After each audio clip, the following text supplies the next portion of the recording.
am so freaking nervous. I am like, it's ready to come out of both ends. Welcome back. I am taking you on a little trip with me. We are encroaching upon the airport and I'm freaking so nervous. My stomach is in knots. This is the first time I have solo traveled by myself and I'm literally just flying across Canada to see my family and I feel like I'm gonna die. So I just thought I would share my feelings with you. I see so many travel influencers and people that travel alone. No one talks about being nervous or having anxiety about it, and I'm like, please, is there anyone out there? So I'm going to document this travel and my feelings and thoughts about traveling alone for the first time, and we're gonna make it.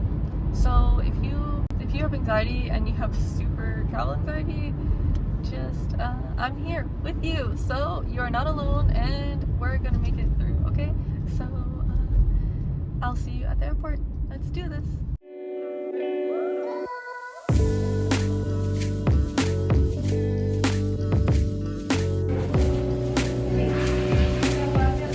Little update. I'm waiting. Made it through security and waiting to board the plane.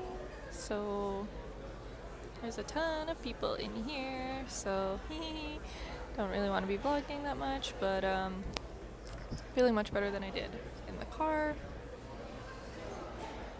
Yeah, we're doing it. We're doing it.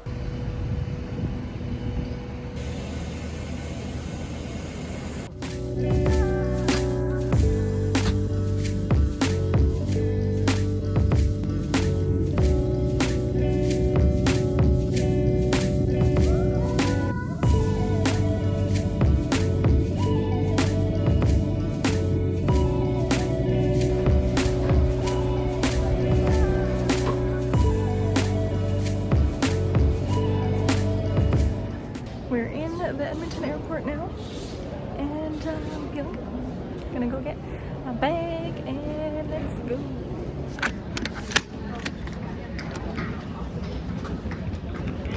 Alrighty, touchdown Edmonton. The flight was really awesome. I felt once I got in to the airport, I started feeling much better. Not so crazy knots in my stomach and everything. So from there was just like waiting. Feeling good. So I'm waiting for Aaron, so we'll see where he is, if he's here, and go from there. Okay, what have you done? This is gonna be a sick view.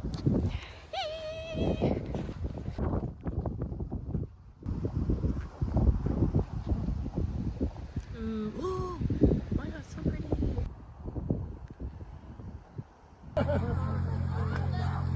Children of the corn. There's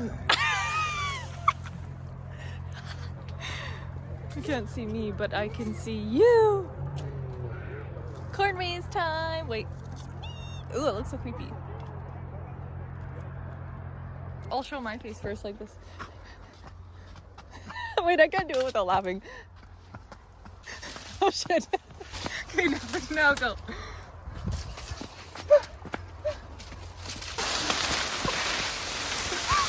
Spooky.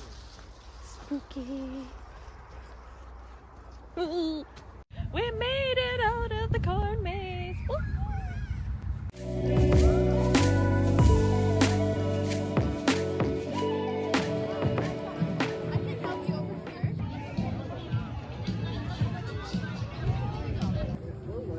Get a selfie in front of her.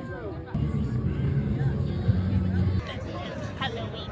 This is Halloween. Oh.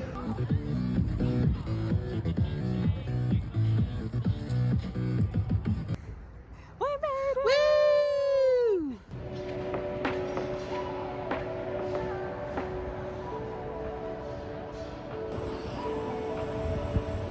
We in Calgary. Oh, that's so cool. Wait, should we take some pictures on these? Alrighty, we're in downtown Calgary now. Made the adventure. It is the most perfect day today for an adventure walking around, and we're at the tower first. We took the C train, and yeah. Do you want to say hi? Hey, my travel buddy. Okay, we'll see you not up there. Okay, camera.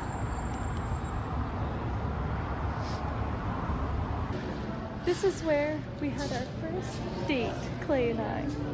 Our first date at Good Earth in Eau Claire Market.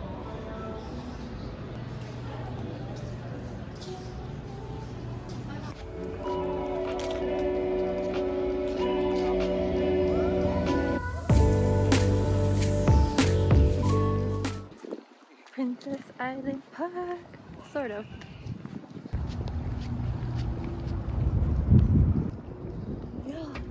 We used to work here. This is where Claire and I met. This is crazy. Oh, they are starting demo on it. I'm like, it's not even demolition yet. Okay, I'll show you. This is crazy. We worked here for so long. I worked here for like a year, and Clay was here for like 2 years, I think. Man. Saying goodbye to Calgary. Alrighty. Okay, it's a little bright, but we're at the Saddle Dome once again.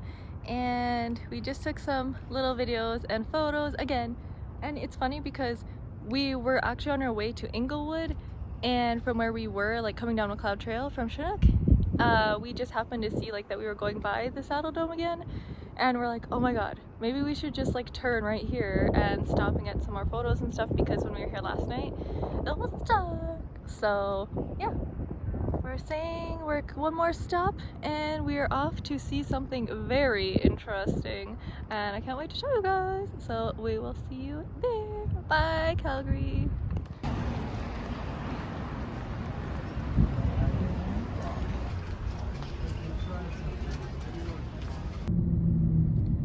Wow.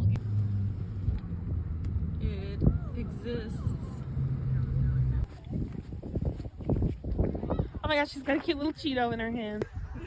Here it is. We found the Cheeto in Cheeto. Oh, I mean the Cheeto in Cheeto. The Cheeto in Cheeto.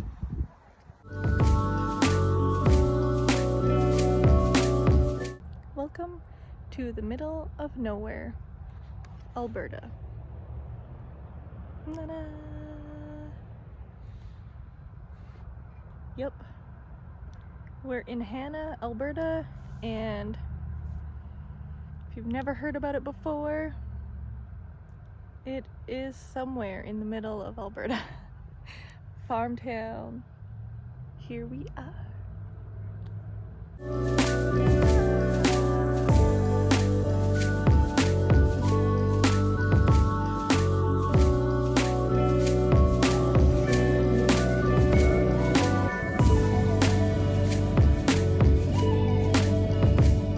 We are back home now, and I was going through all my clips and realizing that I kind of left a lot out, so I'm gonna try and like sum up a little bit. I didn't actually speak to you when I was in Three Hills with my parents, which was like the majority of the time that I was there. Honestly, that trip was the best thing I could have ever done for my anxiety. I was watching back that first clip of me driving to the airport. I was so terrified, and like when my parents dropped me off in Edmonton at the airport, I was nervous, but not that nervous. I was just like, oh, like it was like security is like so scary, and like when you first like check in, it's like, oh my god, did I fuck it up? So that's like the scariest part. Like on the way home, that was the scariest part for me. The scariest part for me in the beginning was actually leaving Clay. When he dropped me off and we said goodbye, and I was like, I am gonna bawl, and I just felt so scared. Once I checked in and I got through security and I sat down, I was like, okay, we got this, we've got this. Honestly, I went through a lot of waves of anxiety on the plane. It was kind of like up and down, up and down. I was watching Dahmer, so I was like, okay, get into the episodes. At first it was less, it was maybe 15 minutes, and then I would be like, oh my god, what am I doing? Like, I'm freaking out, like, why am I doing this? This is so scary, I can't do this, like, what the fuck am I doing? That was another hurdle I had to get over. I was like, just get back into the show. So eventually by the end I was like, oh, I'm flying, like, this is like nothing. Maybe this can help someone, because I was snowballing. When my mind would stop and panic while I was watching Netflix, it was just all these things ahead of me that were just snowballing into what my whole trip was. All of a sudden, every single thing, every single person, every single activity that I was going to do became this huge thing, and I was like, oh my god, what the fuck? And then I would watch the show again, and then like it would come back, and I'm like, okay, we are in the now. We are on the plane. What can you control right the fuck now? I can pay attention to this show and get into it, and then totally forget about everything around me. By the way, noise cancellation headphones are like so key. They help so much with that as well. From the day that I landed, anxiety was still there. I was still like, oh my god, I'm doing this. It was like I was like had to regulate my system and myself to where I was. When Aaron picked me up from the airport, when we were driving home, I was like, why is there so many Alberta license plates? My brain could not process that I was not in Ontario anymore. And it was the craziest thing to me. I was like, what? This is so bizarre. Like, I literally was like, why is there Alberta plates? Like, this is so weird. So that was like another stumbling point that I had to get over. And then I noticed as well, sitting and doing nothing was like the least helpful thing that I could do for myself. If I was sitting there doing nothing, I would scroll my phone or whatever. I thought it was relaxing. I was not. My brain was going into hyperdrive, and it was like, oh my god, you're gonna see these people. Oh my god, you have to do this. Oh my god, you have to be in the car for this long. Oh my god, you have to drive and drive and drive and drive. And that's something that I've had to deal with and overcome, is actually driving long distances, because of my celiac and my food problems that I've had in the past, which I didn't know about. I would be terrified to leave the house for more than a few hours and long distances away from home, because one, my stomach might get upset and I might be ill. Two, I need a bathroom to be close by in case I get sick. And I don't know if there's anyone else out there like that, but that gives me a lot of anxiety. So then I don't like eating when I'm out, and then if I don't eat, I feel sick. So it's like a vicious circle. And I'm like, this trip is gonna help me get the fuck over that. And boy, did it ever. I made sure I had like pre-planned meals whenever we went on long trips and I needed lunch. And honestly, that was perfect. It was like the best thing I could have done. Honestly, just being back home and being around my parents made me very comfortable. So if you are away from your family and they are like a grounding point to you, I would highly recommend, highly suggest finding that grounding point and making sure you visit it. Because it's been almost 3 years since I had gone back since the pandemic. So that was a lot, and I hadn't seen people for a long time, like many years. I was just uncomfortable the whole trip, to be honest. I was just uncomfortable because it's not what I'm used to. I'm used to like my home and being able to get up when I want and do what I want throughout the day. Oh no. I had to do everything every fucking day, whether I felt good or not. And I did have a little bit of upset stomach here and there, and I dealt with it, and it was fine. You really just have to challenge yourself, challenge your fears, and seriously, I cannot recommend it more. So I am someone to talk about this whole travel anxiety thing and anxiety with food, whatever it may be caused by, because that was the hardest thing I have ever done. And I did it, and I'm fine, I'm safe.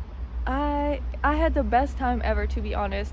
I saw all my family. I feel like a freaking extrovert now. Coming back, I have to say, my parents are very busy people. They're always on the go. Like, my mom can't sit down, and I'm like, I came back and I'm like, I cannot sit down.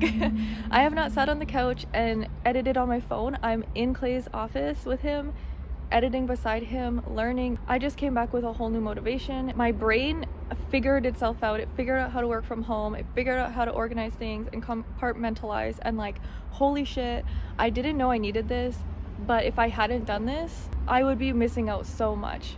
Figuring out how to time block, in a sense, is very helpful. And I would say as well, I couldn't figure out how to time block before my trip, and now I come back and I'm like, I can see my limits because I was so busy and I was pushed so far. I really got that experience of being like, you're not stopping literally every single day doing something. That made me realize coming back home, I need to schedule and keep myself busy. I need to start treating things as my full-time job. If I'm working from home, I need to find those things that I can see as work, and that has been super helpful for my productivity as well, because I could tend to procrastinate. If you struggle with anxiety and you cannot get out of that freaking hole that you like can't do anything, or you can't do much of anything, fucking challenge yourself and just be busy for like a week straight. Like there's no like, I'm cooking supper for 2 hours. No, you're on the go. You've pre-packed something light and quick. You come home and you eat something as fast as you can because you're so fucking tired, you're going to bed. No time for Netflix. My advice for you, if you struggle with anxiety, if you struggle with codependency issues as well, because I was very attached to Clay, and I kind of lost my independence over the past few years since moving here, because I've had to depend on him. I haven't really had to, but I just kind of like was like, well, I don't know where anything is here, so you do it. Like driving, for example. If you struggle with anxiety and codependency with other humans, definitely go do something alone, because since being back, I'm like, oh, I could go here by myself, I could go there by myself. I'm not scared, and that is such a huge win in my life and my eyes. I hope you got something from my rambling schmangling. I'd like to do more vlogging or more videos and not just bake with me's, so kind of a little insight into my life, what I'm doing. I hope this helps someone out there that's struggling. Like if you like, and I will see you in the next video.